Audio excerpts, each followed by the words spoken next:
Vous avez aimé Charlie et la chocolaterie? Eh bien, préparez-vous, parce que le film Wonka arrive au cinéma. Alors si comme le grand Willy Wonka, ou comme moi-même, vous êtes fanat de chocolat, vous êtes au bon endroit.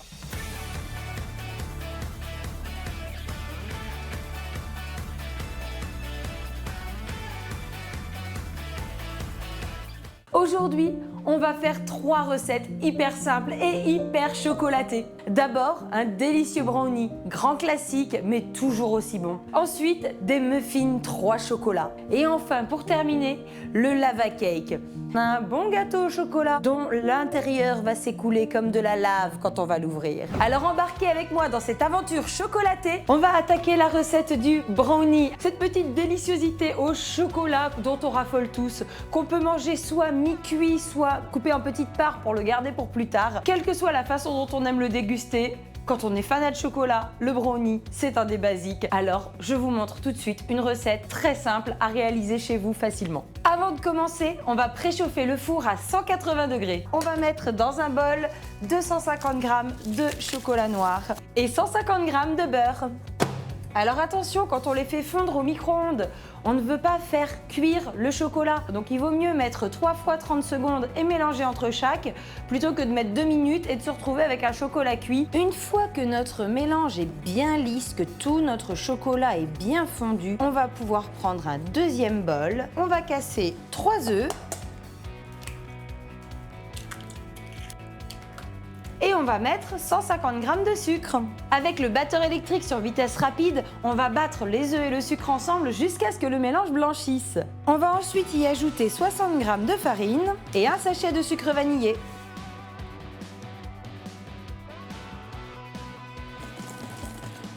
Hop. On rajoute notre mélange beurre-chocolat à la préparation et on mélange bien jusqu'à ce que ce soit homogène. Pour finir, on va donc verser notre préparation dans un moule et l'enfourner pour 15 minutes. Après, ça va dépendre de la texture que vous voulez qu'il ait. Si on le met 15 minutes à 180 degrés comme ça, on va avoir une texture un peu comme un mi-cuit, quelque chose de très coulant. Mais si vous préférez qu'il soit un petit peu plus cuit, par exemple pour en faire des petites parts à servir au goûter aux enfants, ou même pour vous, à ce moment-là, vous pouvez le faire cuire un petit peu plus longtemps, une vingtaine de minutes. Il sera un peu plus cuit, il se tiendra mieux, il sera plus facile du coup à couper en petites parts pour le conserver. Par contre, il vous faudra le démouler. Et à ce moment-là, pensez bien à chemiser le moule ou à mettre un papier sulfurisé au fond, ça évitera qu'il accroche. Et voilà, notre brownie est cuit, il est sorti du four. Comme vous voyez, il fait une petite croûte sur le dessus. Donc là, si on en découpe une part, la première est toujours la plus difficile à sortir.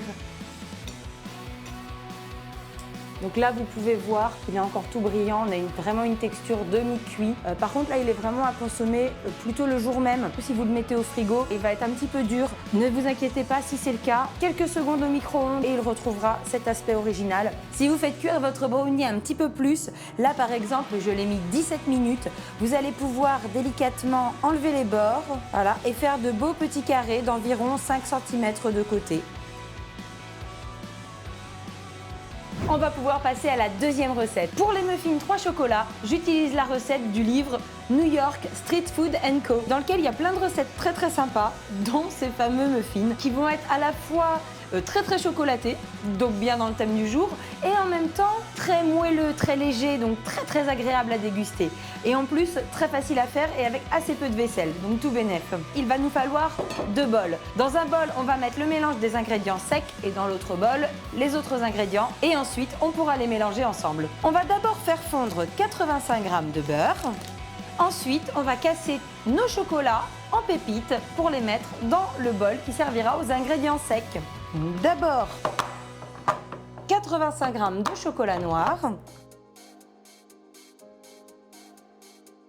Ensuite, 85 g de chocolat blanc. Et enfin, 100 g de chocolat au lait. Donc là, vous voyez, ça nous fait un mélange de pépites assez grossier. On va ajouter 250 g de farine, 25 g de cacao en poudre, 2 cuillères à café de levure chimique et une demi-cuillère à café de bicarbonate.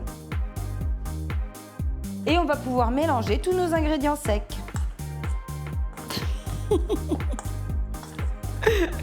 Je viens de m'arroser de mélange de farine, de cacao.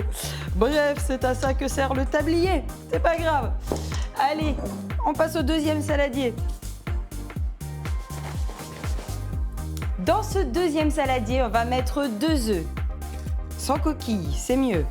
On va battre nos œufs grossièrement et on va y ajouter 30 centilitres de crème fraîche. On va rajouter 85 g de sucre roux et enfin le beurre qu'on a fait fondre tout à l'heure. Voilà, et on va mélanger tout ça. Pour terminer, on va verser nos ingrédients secs. Alors ce qu'on va faire, c'est qu'on va mélanger à la cuillère jusqu'à ce que la pâte soit assez lisse, mais pas complètement uniforme. On ne veut pas que ce soit une pâte trop travaillée, sinon on va perdre la texture moelleuse des muffins. Vous voyez, ça fait une pâte qui est assez ferme et qui se tient. Ensuite, on va prendre notre plat à muffins et on peut au choix soit beurrer nos alvéoles, soit mettre des petites caissettes en papier pour éviter que ça accroche. Il m'en manque une, sérieux? Ah non, j'en ai pris juste le bon nombre. Et quand on a le compas dans l'œil, on a le compas dans l'œil. On va pouvoir mettre notre pâte dans le moule en prenant une belle cuillère et en s'aidant de l'autre, hop, on la fait tomber dans les alvéoles.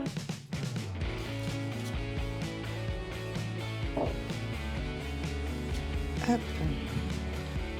Voilà, et s'il en reste un petit peu à la fin, on répartit dans les caissettes qui en ont un petit peu moins eu que les autres.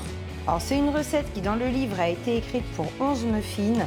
Moi j'ai tendance à mettre dans mes 12 alvéoles. On va pouvoir enfourner nos muffins pour 15 minutes. Et voilà, nos muffins sont cuits. On va pouvoir les laisser refroidir pour une quinzaine de minutes avant de les démouler. L'idéal, c'est encore de les déguster quand ils sont encore tout chauds avec le chocolat fondu. Un vrai régal. Ça fait un petit quart d'heure que nos muffins refroidissent. On va maintenant pouvoir les démouler tranquillement. Voilà, ça sort tout seul. Et du coup, soit vous pouvez les déguster tels quels ou les laisser refroidir. À vous de voir. Et voilà. Nos petits muffins 3 chocolats. Régalez-vous! C'est parti pour notre troisième et dernière recette, les lava cakes. Nous allons commencer par prendre des petits ramequins dans lesquels nous allons faire cuire nos lava cakes ou gâteaux de lave. Nous avons une recette pour 4 lava cakes. Donc j'ai devant moi 4 petits ramequins qu'on va chemiser. On va prendre un petit peu de beurre sur le bout des doigts et gentiment tapisser le fond du pot. Si vous n'aimez pas le faire avec les doigts, vous pouvez aussi faire fondre un petit peu de beurre et l'appliquer avec un pinceau. Alors il n'en faut pas beaucoup, c'est vraiment juste histoire de graisser les bords. Comme ça, la farine qu'on mettra à l'intérieur après adhérera aux parois. Ça va permettre un démoulage optimal. On va mettre un petit peu de farine dans le fond d'un pot et on va, en faisant tourner comme ça, tapisser le fond du ramequin et les parois. Et quand on a fini, on passe au suivant et on n'hésite pas à taper un peu pour enlever l'excédent de farine. Et on recommence l'opération en faisant attention à bien monter le long des parois. Maintenant que nos ramequins sont prêts, on va pouvoir préparer la pâte. Donc dans un plat, on va faire fondre ensemble 170 g de chocolat et 110 g de beurre doux. Dans un deuxième bol, on va pouvoir mélanger 2 jaunes d'œufs et 2 œufs. On va rajouter 35 g de sucre et une pincée de sel et battre jusqu'à ce que le mélange blanchisse. On va rajouter notre mélange beurre-chocolat et 2 cuillères à soupe de farine. On va pouvoir répartir notre mélange dans nos petits ramequins. On va maintenant pouvoir enfourner nos lava cakes pour 12 minutes à 230 degrés. Nos lava cakes sont cuits. On va attendre une toute petite minute qu'ils refroidissent et ensuite ils seront prêts à servir et à déguster. Maintenant, on va les démouler. Et voilà, prêts à déguster. Et quand on l'ouvre, voilà la lave. Merci beaucoup d'avoir regardé cette vidéo, j'espère qu'elle vous a plu. Dites-moi dans les commentaires laquelle de ces recettes vous avez préférée. N'hésitez pas également à partager avec moi toutes vos recettes chocolatées préférées. Pensez à mettre un petit pouce bleu et à vous abonner et on se retrouve très bientôt. Ciao!